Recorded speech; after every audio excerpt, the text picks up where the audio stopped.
Teman-teman, saya ingin membahas soal déjà vu. Apa itu déjà vu? Jadi begini, apa-apa yang akan terjadi itu sudah ada cetakannya, sudah ada planningnya. Tuhan itu pemilik waktu, masa depan Tuhan sudah ciptakan, sudah Tuhan desain, sudah Tuhan rencanakan. Maka di kitab suci,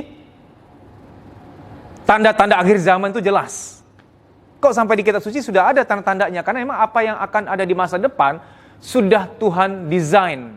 Kalau bahasanya saya, apa yang akan terjadi di masa depan sudah ada master blueprintnya, cetak birunya, planningnya.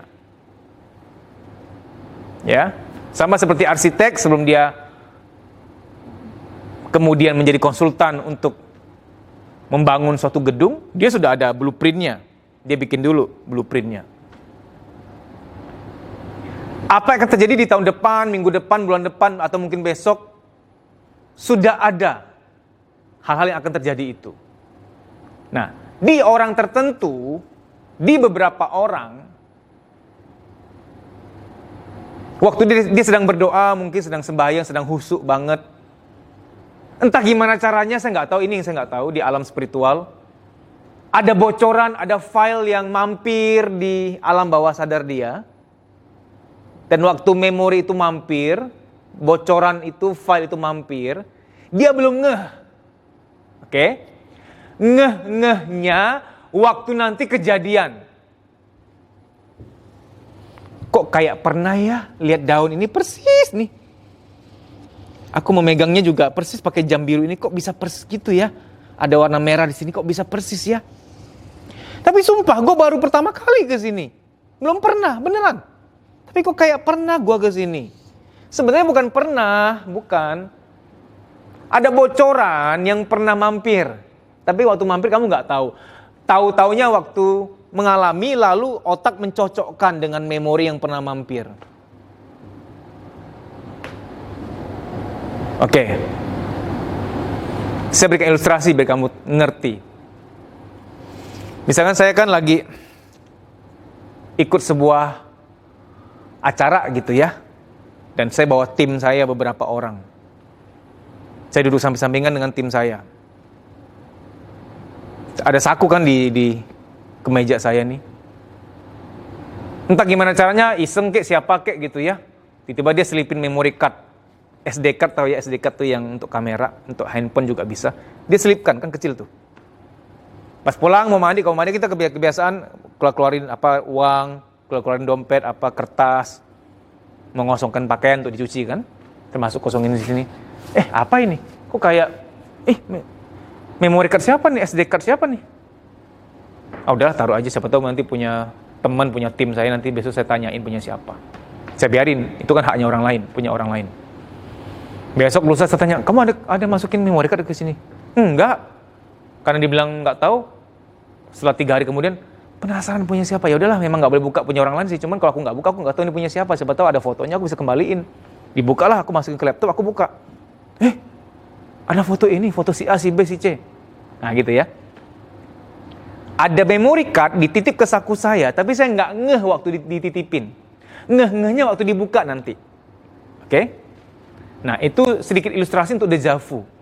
Bocoran-bocoran tentang apa yang akan terjadi nanti di orang tertentu atau di beberapa orang itu sudah ada dititipkan. Entah kenapa itu dititipkan, saya nggak tahu, itu rahasia Tuhan.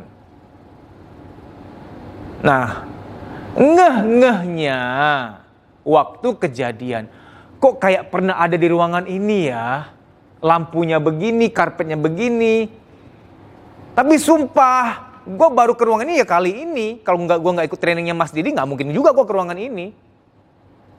Dan sumpah gue baru ikut trainingnya Mas Didi baru hari ini. Follow IG-nya baru kemarin, aku ada jadwal langsung aku daftar. Baru hari ini. Tapi kok kayak pernah ke sini, bingung loh.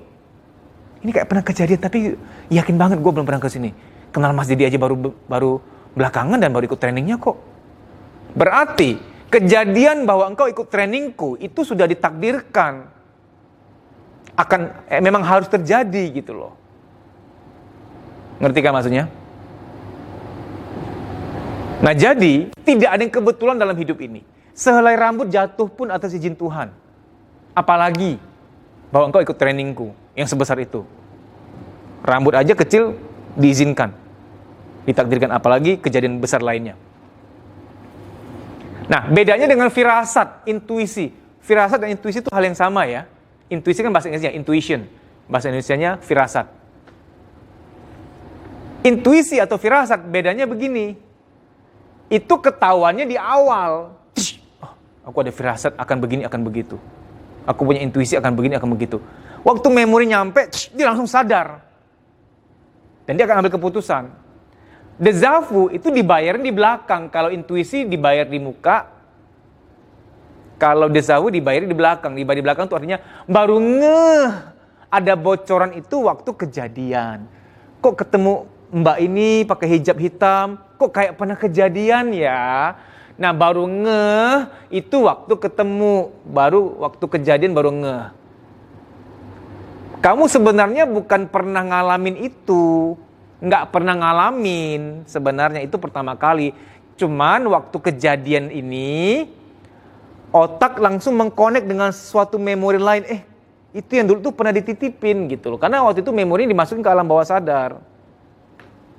Saya ulangi ya, supaya gampang mengerti. Apapun yang akan terjadi di masa depan, itu sudah Tuhan desain, sudah Tuhan ciptakan. Orang tertentu sudah dapat bocoran. Tapi waktu bocoran itu nyampe, dia belum ngeh. Orang yang lain ketika bocoran nyampe langsung ngeh. Itu namanya firasat, intuisi. Yang belum ngeh, dia baru ngeh-ngehnya waktu kejadian. Itu déjà vu.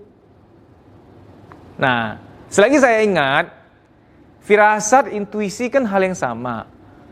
Insting beda lagi, karena banyak banget orang tuh menyamakan insting dengan firasat atau intuisi. Beda, insting tuh beda. Insting itu naluri alamiah manusia. Binatang juga punya insting. Insting itu apa? Insting untuk melarikan diri dalam bahaya, itu insting. Insting seks, manusia maupun hewan punya insting seks, karena untuk meneruskan keturunan. Insting kalau lapar perlu makan. Insting perlu rasa aman. Jadi kalau ada yang mengancam, kamu merasa takut, insting kamu main. Karena kamu dalam ketakutan soalnya, dalam rasa tidak aman. Itu insting. Insting itu naluri-naluri alamiah. Bayi pas baru lahir, inisiasi menyusui dini, dokter taruh bayi di dekat dada ibunya, itu otomatis bayi akan nyari-nyari puting ibunya untuk disedot, nenen. Itu insting, nggak ada yang ngajarin. Bukan berarti, nah ayo sedot puting ibumu, kamu harus minum susu. Kamu harus membiasakan. Enggak diajarin, itu insting. Enggak ada yang ngajarin, bukan bapaknya yang ngajarin. Emang insting, naluri alamiah gitu. Nah, intuisi, firasat, itu bocoran, itu petunjuk, beda itu tuh. Insting tuh naluri. Ya, jangan pakai insting untuk merujuk ke sini ya. Jadi kesimpulannya gini, déjà vu tidak salah. Firasat, intuisi tidak salah. Itu menghinggapi siapa saja tanpa pola. Artinya, ya memang begini, orang yang penuh firasat, intuisi itu memang ada beberapa kalangan, kayak orang indigo, orang yang spiritualis, orang yang sangat mendekat sama Tuhan, yang keimanan, kedekatan sama Tuhan sangat luar biasa, tentu akan dapat bocoran. Oke? Tapi kita jangan mengkultuskan, aku harus punya firasat, aku harus punya intuisi gitu. Jangan dikultuskan, hidup aja mengalir aja. Tetap mendekat sama Tuhan. Ya, kalau dapat intuisi, dapat firasat, ya syukur. Kalau enggak, ya udah, enggak perlu banget kok. Oke. Dan saya beritahu kamu, ketika ada firasat, ada intuisi, jangan sembarang diumbar. Kalau enggak kejadian, nanti orang terdoktrin. Apalagi modelnya mimpi. Aku bermimpi akan terjadi tsunami. Mimpi enggak selalu terjadi loh. Itu mimpi tsunami itu karena bisa jadi kamu tuh begitu takut akan banyak hal, jadi oleh mimpi diilustrasikan, diasosiasikan tentang air bah atau tsunami gitu loh. Padahal itu bukan tsunami yang akan benar-benar terjadi gitu. Itu adalah kiasan dari ketakutan kamu yang besar akan banyak hal. Keuangan, penyakit, teman-teman yang gak respect dan lain sebagainya. Lagi pula mimpi tsunami juga bukan berarti akan terjadi. Mungkin belakangan pernah terjadi tsunami, kamu trauma lihat korban-korbannya di TV, trauma itu membekas di alam bawah sadar, terrekayasa kembali, terreka ulang di alam mimpi gitu. Jangan suka mengumbar deh. Aku mimpi ini loh, hati-hati, jangan loh. Orang nanti terdoktrin jadi nggak tenang. Jangan buat orang jadi tidak tenang gitu loh. Kita kan tujuannya meringankan beban orang lain, ini malah menambah beban kan nggak baik gitu ya. Kalau ada firasat, ada intuisi tentang sesuatu, ya sudah di-keep aja gitu untuk diri sendiri. Kalaupun kamu diingatkan tentang seseorang, ya ngomongnya yang baik. Paman jaga kesehatan ya, makanya yang buah, banyakin buah sama sayur. Sampaikan berupa solusi, bukan menakut-nakuti gitu loh. Kalau kamu dapat firasat, misalkan terjadi apa-apa pada paman kamu, sampaikan berupa solusi, suruh hati-hati. Solusi, bukan menakut-nakuti. Hati-hati paman, aku melihat bahwa paman akan begini-begitu. Ngeri banget, jangan. Oke? Terima kasih, semoga video ini bermanfaat. Mohon subscribe Kuliah Psikologi, bunyikan lonceng. Kenapa bunyikan lonceng? Jujur, ada beberapa video saya bagus-bagus isinya. Malah isinya lebih bagus dibanding video saya yang lain yang viewernya banyak. Sayang. Kalau kamu bunyikan lonceng, setiap kali ada video kamu bisa nonton ya. Semoga bermanfaat, dimudahkan bahagiamu, dilancarkan semua urusanmu. Saya Deddy Susanto.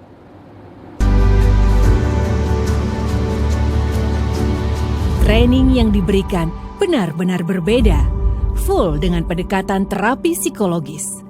Deddy Susanto sangat meyakini bahwa di saat seperti ini, motivasi saja tidak cukup, sangat membutuhkan terapi psikologis. Orang yang banyak beban kehidupan dan yang menyimpan banyak kesedihan terpendam dari masa kecil tidak akan mengalami perubahan apa-apa apabila hanya dimotivasi saja. Sangat memerlukan terapi psikologis. Terapi psikologis akan membawa perubahan yang sangat luar biasa. Sehingga basic dari training yang Deddy Susanto sering selenggarakan selalu dipenuhi dengan terapi-terapi psikologis yang melegakan batin. Batin yang lega akan berdampak sangat positif pada kebahagiaan, kesehatan, dan rezeki.